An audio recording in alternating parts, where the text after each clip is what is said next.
We are going to be taking our second example on using the Fulkerson algorithm to solve a network flow problem. Let's examine this diagram. We have capacities going from source to the sink through A, B, C, D. And using Fulkerson algorithm, the first thing we want to do is to find a path we want to move. So let's say we go from path, let's see, we can go from paths S to T through S, B, C, T. And what's the maximum capacity we can move? Because the last edge from C to T has capacity 8, we can't move more than 8, right? So we can just move 8 from S, B, C, T to T. So let's put that down. Would be drawing our capacities with the green ink. So let's go. I want to take 8 from here. 8.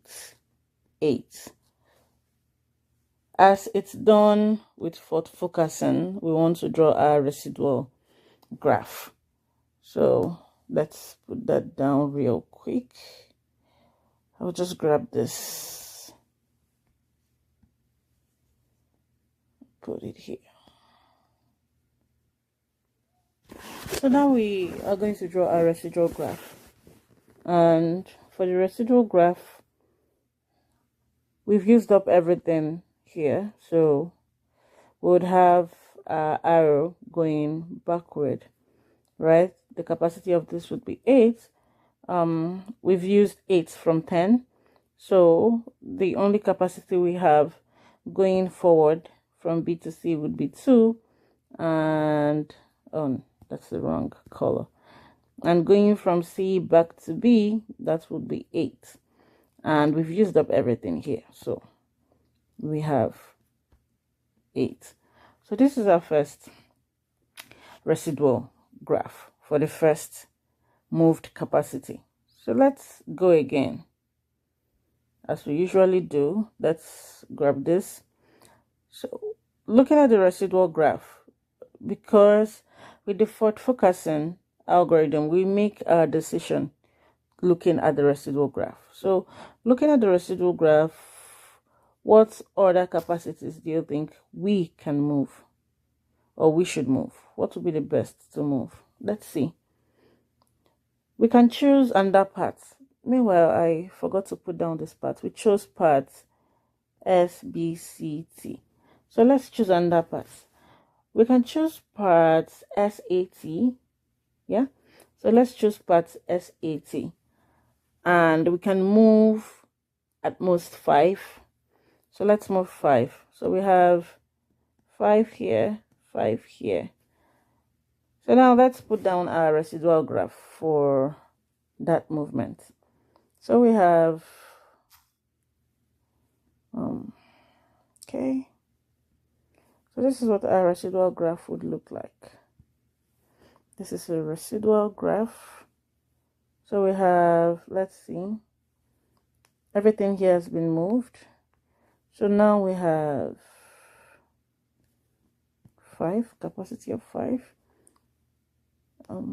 Here we have capacity of 5 still to be moved, but we moved 5, so we have 5 here in red.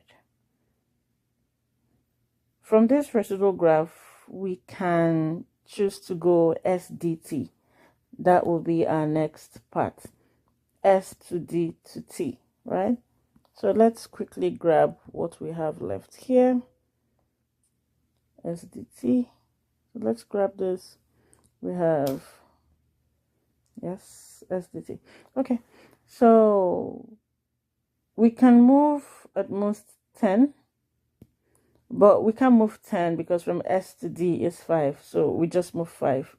So we want to move 5 and 5. So residual graph now.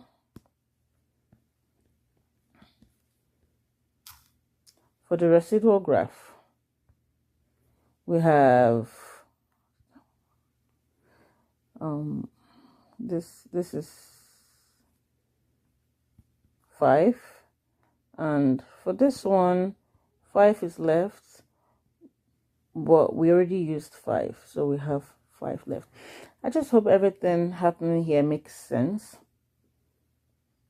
I'm taking time to go through all of these steps one by one for clarity's sake, because this is not usually a topic that would make so much sense if there is no clarity in the drawing and the steps involved. Okay, so the next step, what parts can we go?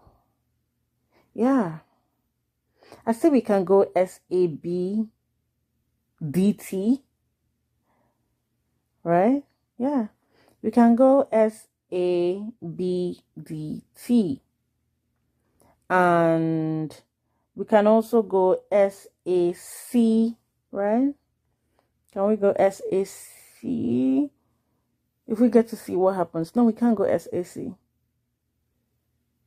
So we can go SABDT. Let's do that. We can go SABDT.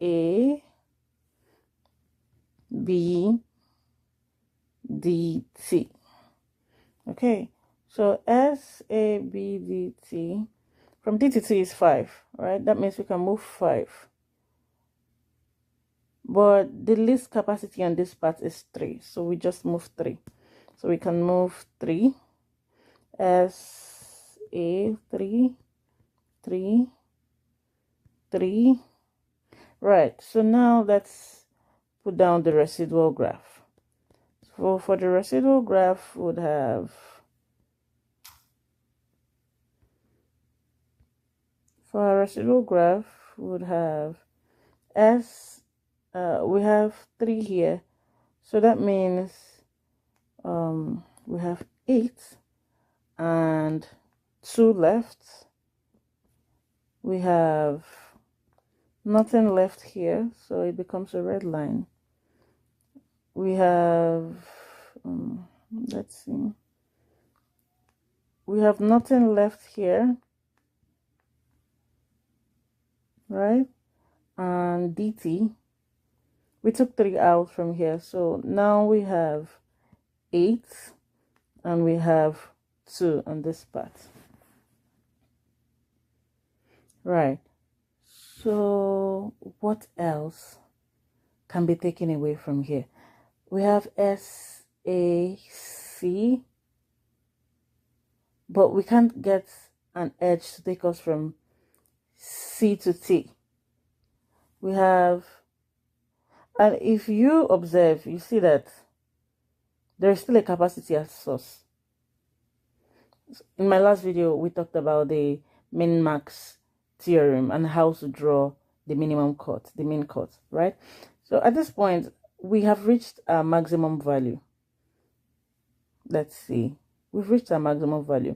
We can no longer move or transport any capacity from S to T because there's no edge reachable to T at this point. So what is our maximum value? The maximum value of flow we have moved. So you can calculate that by just calculating everything you move step by step. We moved 8, we moved 5, we moved 5, and we moved 3. So our max value is 21. But how about our min cut? Where do we take our min cut? So we fulfilled the first criterion. We've reached our max flow, but now we want to check for reachability. We see that A is reachable to S, so A and S would be in the same subset. C is reachable, so D, let's see,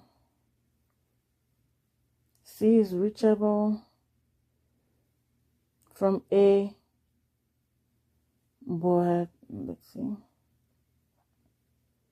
D isn't reachable. I think this is almost like the last diagram. D isn't reachable from C. D is reachable from T, so we would have a cut here.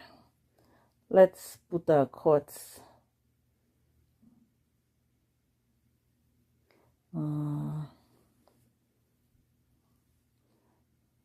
we can put a cut here. We can have a cut going this way, right? Let's see.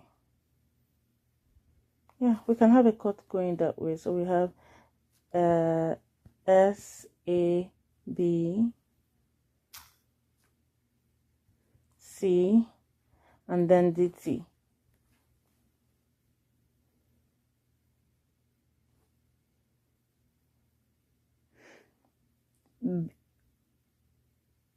T isn't reachable from B, right?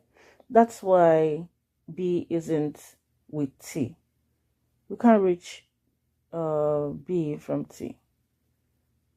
And we can also reach B from A, can we? No, we can't. So this is a fair cut. We're going to end this video here, and on the next one would round up. We'll take more examples with network flow, and we'll just round up the topic. See you on the next one. And if you haven't subscribed, please do remember to subscribe. It's totally free.